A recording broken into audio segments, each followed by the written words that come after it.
அனைவருக்கும் வணக்கம். மேனிலை 2ஆம் ஆண்டு ஓப்ஷனல் தமிழ் வகுப்பிற்கு உங்களை வரவேற்பதில் மிக்க மகிழ்ச்சி. முந்தைய வகுப்பில் நாம் எந்த பாடத்தினை படித்தோம் கூறுங்கள் பார்க்கலாம். நெய்தர் நிறத்தில் புகுந்த வெள்ளம் என்ற பாடப்பகுதியினை படித்தோம். இந்த பாடப்பகுதியிலிருந்து நீங்கள் என்ன கருத்தினை புரிந்து கொண்டீர்கள்? வெள்ளப்பெருக்கினால் ஏற்படுகின்ற பாதிப்புகள், இந்த ஆற்று வெள்ளம் சென்ற இடமெல்லாம் என்ன வாகின என்றும் இறுதியில் இந்த ஆற்று வெள்ளம் அமைதியாக கடலிற்குள் சென்றது என்பதை படித்தோம். இன்று நாம் ஒரு புதிய பாடப்பகுதிக்குள் செல்லலாம். இப்பொழுது நீங்கள் ஒரு வீடியோவை பாருங்கள்.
எல்லோரும் வீடியோவை பார்த்திருப்பீர்கள்.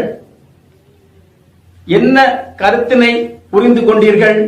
விளை நிலங்கள் இன்று பல வகையான செயல்பாடுகளுக்கு மாற்றப்படுகிறது.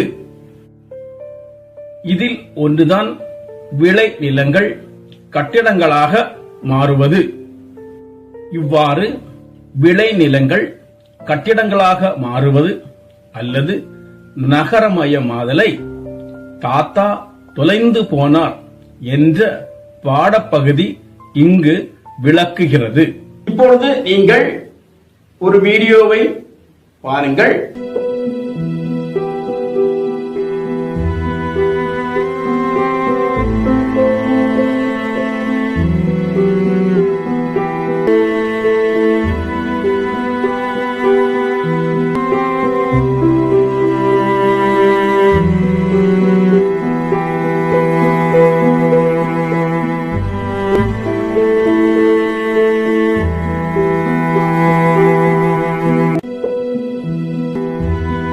எல்லோரும் வீடியோவை பார்த்திருப்பீர்கள்.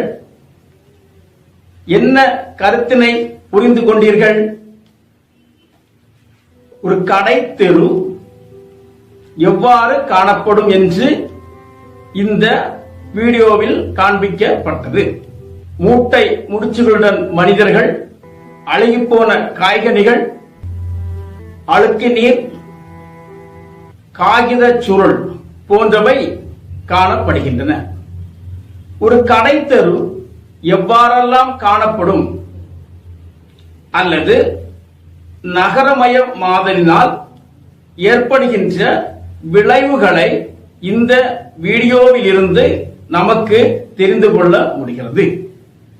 இந்த கடை தெருவின் முன்பிருந்து சொக்கன் என்ற கதாபாத்திரம் 3 மாதங்களுக்கு முன்பு நடந்த விஷயங்களை நினைத்து பார்ப்பதாக இந்த கதை பகுதி செல்லுகின்றது. நாம் இனி இந்த கதை பகுதிக்குள் செல்லலாம். சொக்கனின் தாத்தாவிற்கு 4 ஏக்கர் நிலம் இருந்தது. எத்தனை ஏக்கர் நிலம் இருந்தது? 4 ஏக்கர் நிலம் இருந்தது. சொக்கனின் தாத்தாவிற்கு 2 மகன்கள். ஒன்று சொக்கனின் தந்தை, மற்றொரு நபர் சிங்கப்பூர் போய்விட்டார். அவர் திரும்ப வரவே இல்லை. அதன் விளைவாக இந்த 4 ஏக்கர் நிலமும் சொக்கனின் தந்தைக்கு வந்துவிட்டது. சொக்கனின் தந்தைக்கு எவ்வாறு 4 ஏக்கர் நிலம் கிடைத்தது? சொக்கனின் தந்தையின் தம்பி சிங்கப்பூர் சென்று விட்டார். அவர் திரும்ப வரவே இல்லை. அதன் காரணமாக இந்த 4 ஏக்கர் நிலமும் சொக்கனின் தந்தைக்கு வந்து விட்டது. சொக்கனுக்கு ஒரு தங்கை உண்டு. அந்த தங்கையினுடைய பெயர் ராமாயி. இந்த ராமாயின் திருமணத்திற்காக 2 ஏக்கர் நிலத்தை மாடி வீட்டுக்காரர்களுக்கு விற்று விடுகின்றார்கள். எத்தனை ஏக்கர் நிலம்? 2 ஏக்கர் நிலத்தை மாடி வீட்டுக்காரர்களுக்கு விற்று விடுகின்றார்கள். இப்பொழுது சொக்கனின் சொத்து என்பது 2 ஏக்கர் நிலமும் 9 எருமை மாடுகளும் தாத்தாவின் கூண்டு வண்டியும் தான்.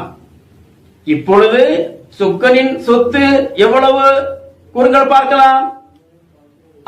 2 ஏக்கர் நிலமும் 9 எருமை மாடுகளும் தாத்தாவின் கூண்டு வண்டியும் தான் இப்பொழுது இந்த சொக்கனின் சொத்து. அடுத்தபடியாக சொக்கன் தாத்தாவின் காலத்தில் இருந்த சாகுபடிகளை நினைத்து பார்க்கின்றார். தாத்தாவின் காலத்தில் குறுவை, தாளடி எல்லாம் இருந்தது. இன்று ஒரு சாகுபடிதான் என்று கூறுகிறார். குறுவை சாகுபடி என்பது ஜூன், ஜூலை மாதங்களில் துவங்கி செப்டம்பர், அக்டோபர் மாதங்களில் முடிவடைவது. 120 நாட்கள் கொண்ட குறுகிய கால பயிர் இது. இந்த பருவத்தில் குறுகிய கால பயிர்களை விதைப்பார்கள். இந்தியாவின் பிரதான குறுகிய கால பயிர் என்பது கோதுமை, வார்கோதுமை, கடுகு, எள், பட்டாணி போன்றவை ஆகும். அடுத்ததாக தாளடி பருவம். இந்த தாளடி காலம் என்பது செப்டம்பர், அக்டோபர் மாதங்களில் துவங்கி டிசம்பர், ஜனவரி மாதங்களில் முடிவடையக்கூடிய காலமாகும்.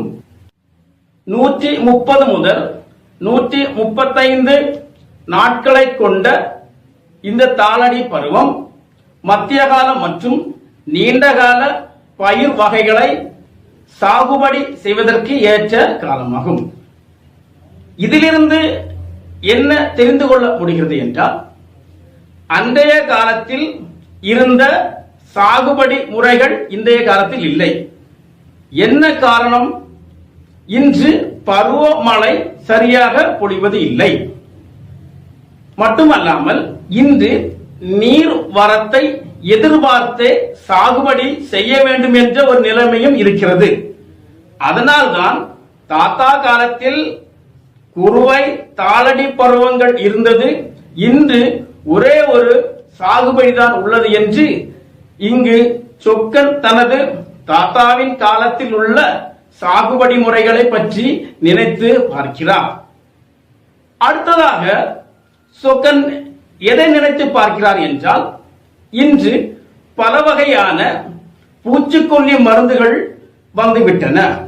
ஆனால் சொக்கன் தனது நிலத்திற்கு பூச்சிக்கொல்லி மருந்துகளை பயன்படுத்துவது இல்லை. இன்று சந்தைகளில் பல வகையான சீமை உரங்கள் வந்துள்ளன. ஆனால் சொக்கன் தனது நிலத்திற்கு தனது எருமை மாடுகளின் சாணங்களை மட்டுமே பயன்படுத்துகிறார். இயற்கை உரங்கள் எனப்படுவது ஆடு, மாடு, கோழி இவற்றின் கழிவுப் பொருட்கள், இவற்றுக்கு உணவாக வழங்கப்பட்டு மீதமுள்ள வைக்கோல், இலை, தழை, மண்ணிற்கு இயற்கையாக உரமாகக்கூடிய தாவரங்கள் போன்றவை மண்ணிற்கு இடப்படும் இயற்கை உரங்கள் ஆகும்.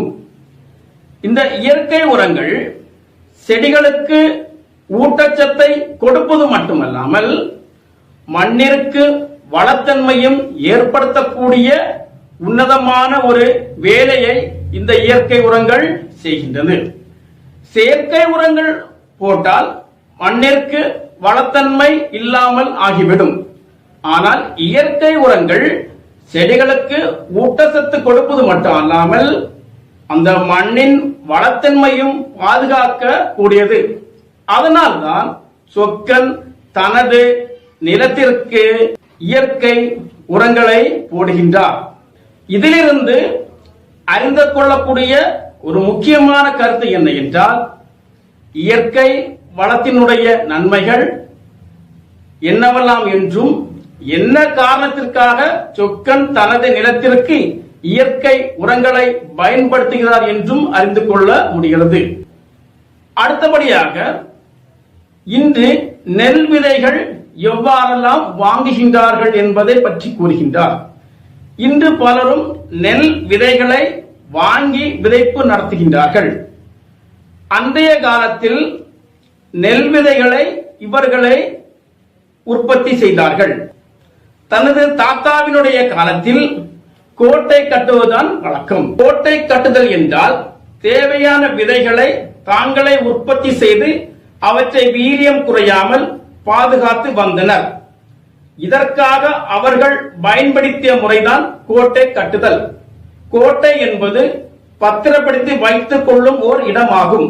கதிர்விட்டு முற்றி சாயப் போகிற வேளையில் கலப்பு களை இல்லாமல் வளப்பம்மா உள்ள இடத்தில் வட்டம் போட்டு தனியா அறுத்து தூசு தும்பட்ட இல்லாமல் கோடை வெயிலில் போட்டு கோட்டை கட்டினால் ஒரு நெல் கூட பழுதாகாது என்று சொக்கன் சொல்லுகின்றார்.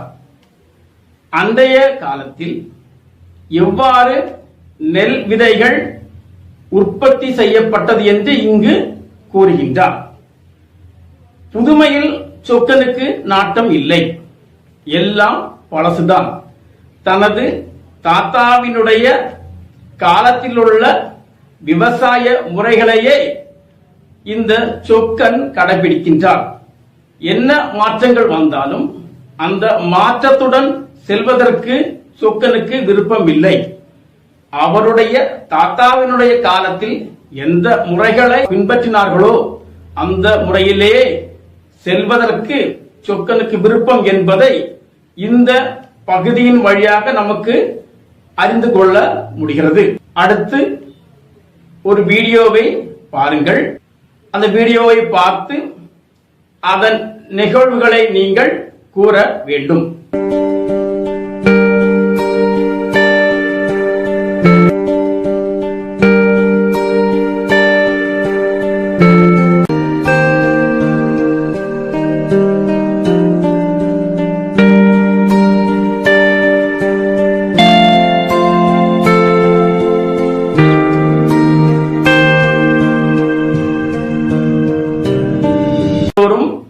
வீடியோவை பார்த்திருப்பீர்கள். என்னென்ன நிகழ்வுகளை அறிந்து கொண்டீர்கள்? கலப்பையை தூக்கிக் கொண்டு காளையை கோவிந்து மச்சான் ஓட்டி செல்ல மண்வெட்டியை தூக்கிக் கொண்டு சொக்கன் நடந்து போனார். அப்பொழுது ஆளுருட்டி வாய்க்காலை தாண்டி வரப்பில் ஏறினார். வயலருகே ஒரு கூட்டம். நிலத்தில் சாயம் போட்ட வெள்ளை வேட்டி மனிதர்கள் கூடியிருப்பது ஆச்சரியமாக இருந்தது. பல வகையான சிந்தனைகள் அவர் மனதிலே ஓடுகின்றது. தண்ணி பிரச்சனையில் எவனேனும் வெட்டி சாய்ந்து விட்டார்களா, அல்லது புதையல் ஏதாவது கிடைத்து விட்டதா என்று யோசித்தபடியே கோவிந்த் மச்சானிடம், நீ இங்கேயே நில்லு, நான் போய் என்னவென்று பார்த்து விட்டு வருகிறேன் என்று சொல்லி அங்கு அவர் செல்கிறார். வாங்க வாங்க, உங்களை தான் எதிர்பார்த்து கொண்டிருக்கிறோம். நம்ம மனோகர் ஐயா வந்திருக்கிறார். சொக்கன் தடுமாறி போனார். பல ரக கார்கள், அரசாங்க ஜீப், பைக்குகள், தொந்தியும் மொழி பிதுங்கியதுமான மனிதர்கள், பருந்தை கண்ட கோழி போல வயல்காரர்கள்.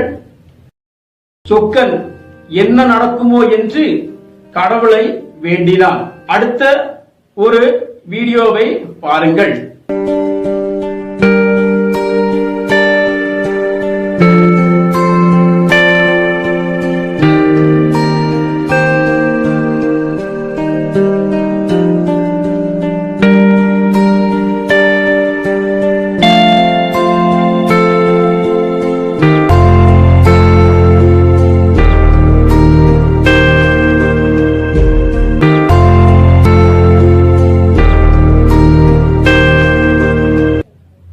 இந்த வீடியோவில் இருந்து சொக்கன் தனது நிலத்தை இழந்து நிற்கக்கூடிய காட்சியினை பார்க்க முடிகிறது. எவ்வாறு இந்த நிலத்தை இழக்கிறார் என்பது கீழ் வரும் கதை பகுதியில் இருந்து நமக்கு அறிந்து கொள்ள முடிகிறது. ஐயா, இதில் ஒரு கையெழுத்து போடுங்கள் என்று விஏஓ சொக்கனிடம் கூறுகின்றார். உடனே சொக்கன், எதற்கையா, ஏதாவது மானியங்கள் தருகின்றீர்களா என்று மிகவும் பணிவோடு கேட்கின்றார். பெரியவங்களே, நம்ம மனோகர் ஐயா லேடிஸ் காலேஜ் திறக்க போறாரு. நம்ம ஜில்லாவில் பல பேர் கேட்டும் கிடைக்கவில்லை. முதலமைச்சரே ஆர்டர் கொடுத்திருக்காரு. இந்த லேடிஸ் காலேஜ் கட்டுவதற்கு நம்ம ஏரியாவில் டவுனுக்கு பக்கத்தில் இருக்கிற இந்த நிலம்தான் வசதியாக இருக்கிறது. பணத்துக்கு தான் வெளியே கொடுக்கதை விட குளிக்கு 10 ரூபாய் கூட்டி தருவார்கள் என்று அரவணைப்போடும் அனுபவத்தோடும் எடுத்து கூறினார். குழி என்பது நில அளவீடு. ஒரு குழி என்பது 144 சதுர அடி. 3 குழி என்பது 1 சென்ட் ஆகும்.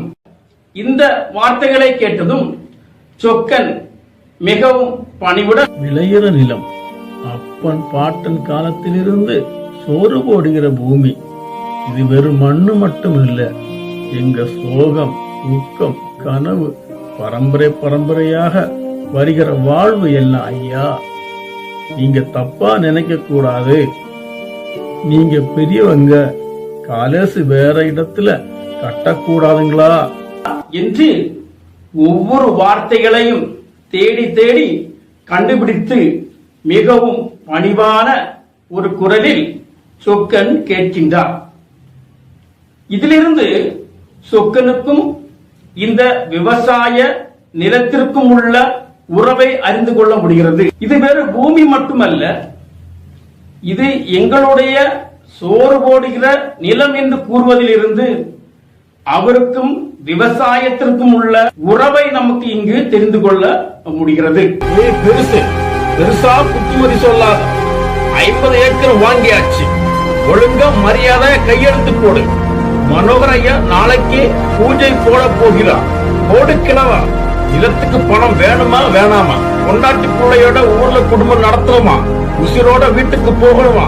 எங்களை பகைச்சுக்கிட்ட ஏஎஸ்பி நிலைமை என்ன ஆகியது என்று தெரியுமா என்று பலவிதமாக பேசிக்கொண்டார்கள்.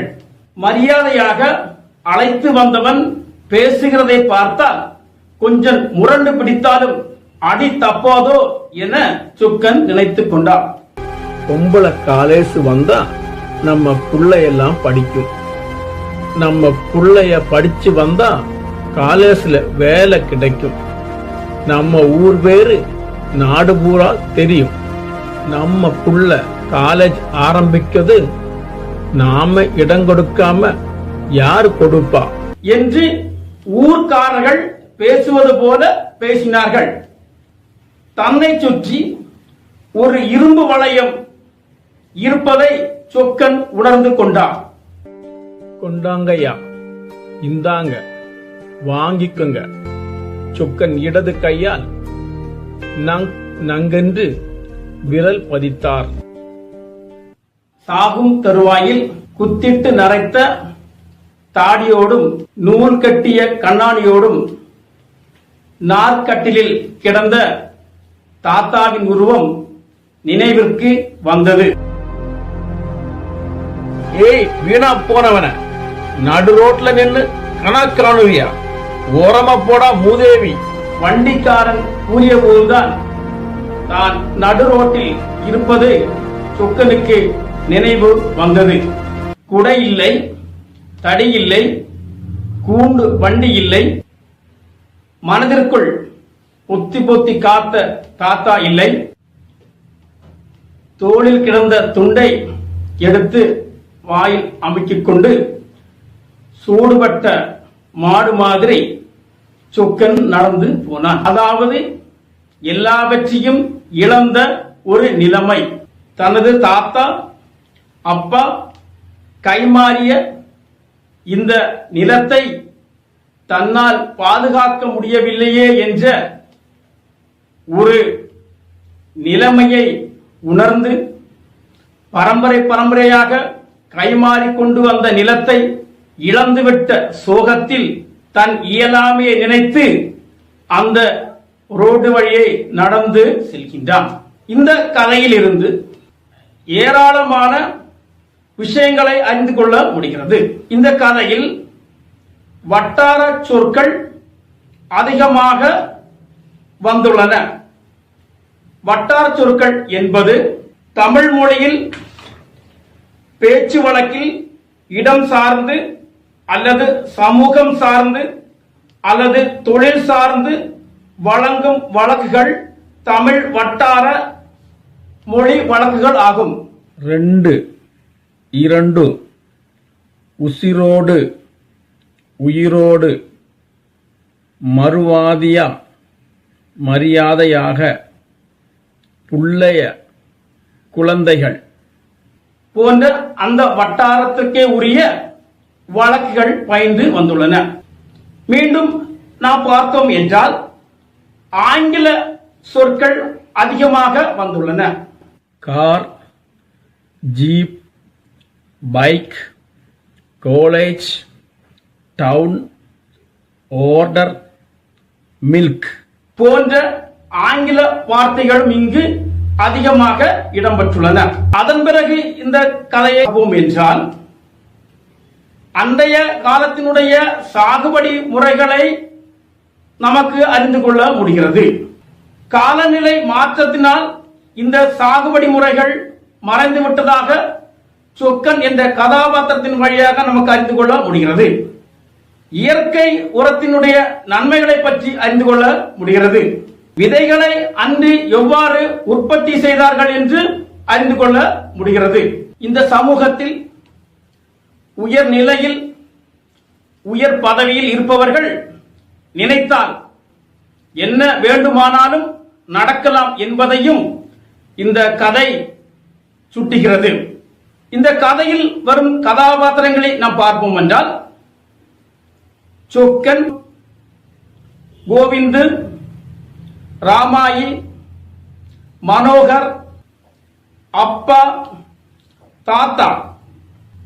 இந்த கதை பகுதியை முன்னெடுத்து செல்வதில் சொக்கன் என்ற கதாபாத்திரம் உயிரோட்டமாக காணப்படுகிறது.